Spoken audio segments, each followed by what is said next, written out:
Dear students, first I congratulate you, welcome you for the new session.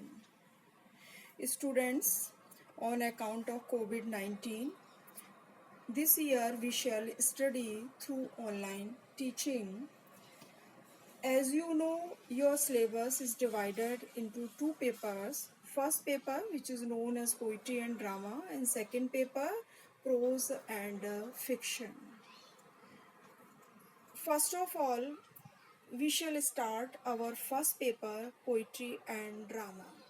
But before starting poetry, we shall discuss literary terms like soliloquy, plot, catharsis. First, we take soliloquy. Soliloquy, a speech or talk by a person when he is all alone, or which is not supposed to be addressed to anyone. In other words, it is the act of talking aloud to oneself, to himself.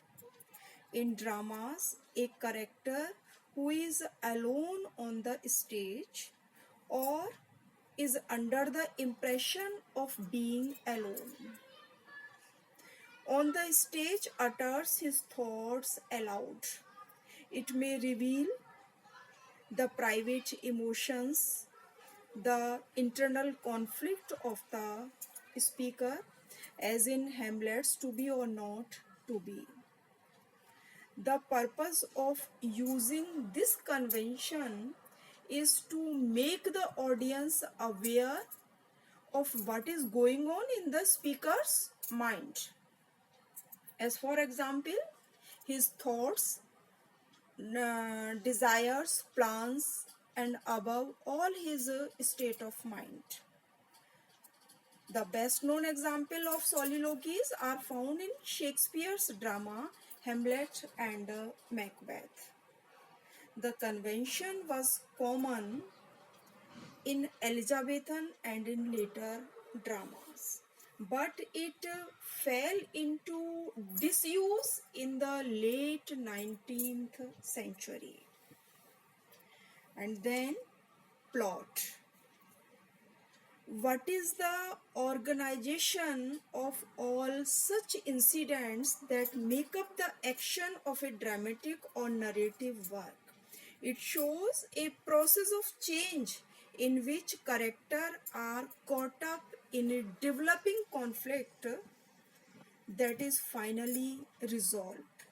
It should have a beginning, a middle, and an end. All these parts must be properly and logically connected to each other and to the whole. Plot may be simple, complex, and episodic. For tragedy, complex plots are preferred, for they all full development of action. And now we start comic relief. What is comic relief? It is usually called the interruption of a serious work, especially a tragedy, by a short humorous episode.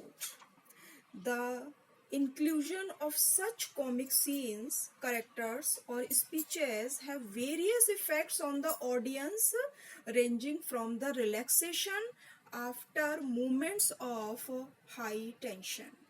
When the audience feels the tension caused by the intensity of the tragic scene, a scene of mirth mixed with delight and pleasure serves as a dramatic relief. An example of the necessity of the comic relief is found in the drunken porter's speech in Macbeth. And the last, blank verse. What is blank verse? Blank verse means verse without rhyme, especially the iambic pentameter or unrhymed heroic verses. It is closest to the natural rhythm of English speech. This development can also traced into the Elizabethan drama and in the plays of Shakespeare. Milton's Paradise Lost, Wordsworth's The Prelude are written in this meter. It should, however, be noted that the blank verse is different from the free verse, which has no regular meter. Thanks.